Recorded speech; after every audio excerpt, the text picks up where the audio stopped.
موږ ټول انسانان له پیدایښته تر مرګه پورې د ژوند لپاره ژوند کوو. یعنې موږ ټول غواړو زده کړو چې د ژوند د ښه کولو لپاره څه وکړو، خو تر اوسه موږ ځان په سمه معنا نه دی پیژندلی. له تاسو پوښتم، آیا تر اوسه مو ځان په سمه معنا پیژندلی دی؟ د ځان د سمې پیژندل نه مې هدف دا دی چې آیا تر اوسه د خپلې وړتیاوې او نیمګړتیاوې پیژندلې دي چې ته څه وړتیاوې او څه نیمګړتیاوې لرې.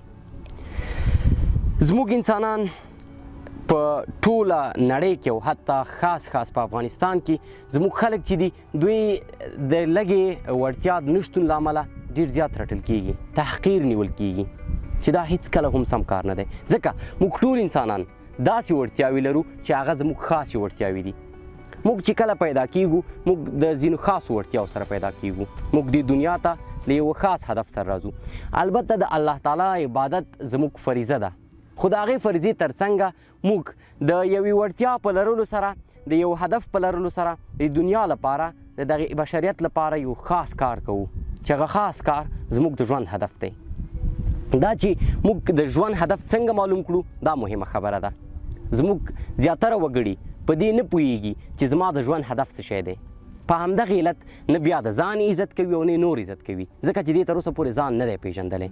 د ځان پیژندل د دنیا تر ټولو مهم کار دی. د خپلې خاصې وړتیا د پیژندلو لپاره لومړی کښېنه، له ځان سره فکر وکړه. یو عادي انسان تر 100 پورې وړتیاوې لري.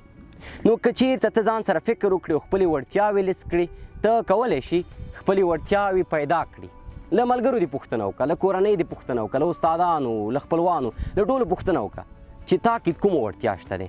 کله چې د خپله وړتیا پیدا کړه، همغه وړتیا په واسطه ته کولی شي خپل ژوند او د نورو ژوند ښایسته کړي. راځم تا ته ځینې ستا وړتیاوې ښیم چې همدا اوس یې ته لرې.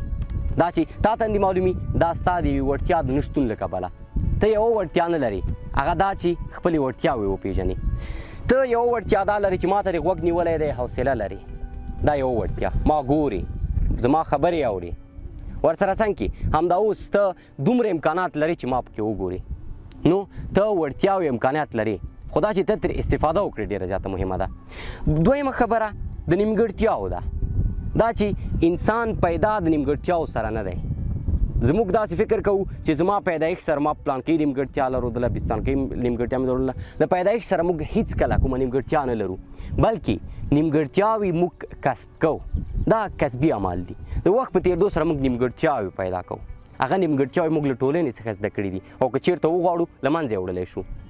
موږ ځینې داسې شیان نیمګړتیاوې ګڼو چې هغه هېڅکله هم نیمګړتیاوې نه دي.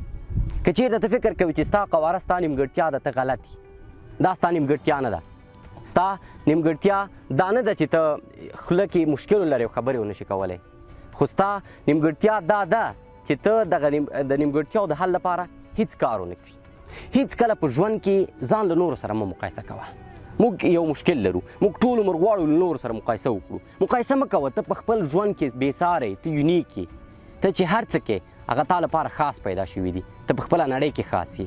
هر څوک خاص دی، هېڅوک هم بل ته ورته نه دی. سمه ده، موږ ورته نیمګړتیاوې ځکه لرو چې موږ له ټولنې څخه کسب کړي دي. ځینې وړتیاوې موږ ورته لرو، هغه موږ کسبي وړتیاوې دي، خو یوه اصله وړتیا موږ لرو چې هغه زموږ یونیک ده، هغه زموږ بېساري وړتیا ده. نو هېڅکله ځان له بل چا سره مه مقایسه کوه. د مقایسې لپاره ته یو شخص لري چې ته باید مقایسه ورسره وکړې، هغه ستا خپل عزت نفس دی. د ځان عزت وکړه.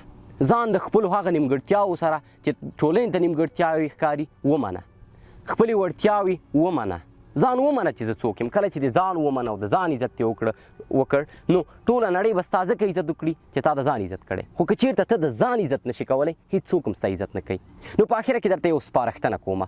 زما سپارښتنه په لنډو ټکو کې درته وایم چې که غواړې ژوند دې ښایسته شي، که غواړې ټوله نړۍ ستا عزت وکړي، د ځان عزت وکړه. هغه کار مه کوه چې تا سره نه جوړېږي، هغه کار چې ته پرې بد ښکاري، هغه کار چې ستا هغه ذات خرابوي، ستا هغه اصلیت سره نه جوړېږي. نو خپلې وړتیاوې وپېژنه، د وړتیاو په واسطه خپل هدف معلوم کړه او د هدف لپاره ژوند وکړه. په آخر کې له ټولو ملګرو مننه کوم چې زموږ به دوامدار ملاتړ کړی دی، او بیا هم ستاسو د کلک او دوامدار ملاتړ په هیله فکري رغون علمي ګروپ، سباوون جمال درانی.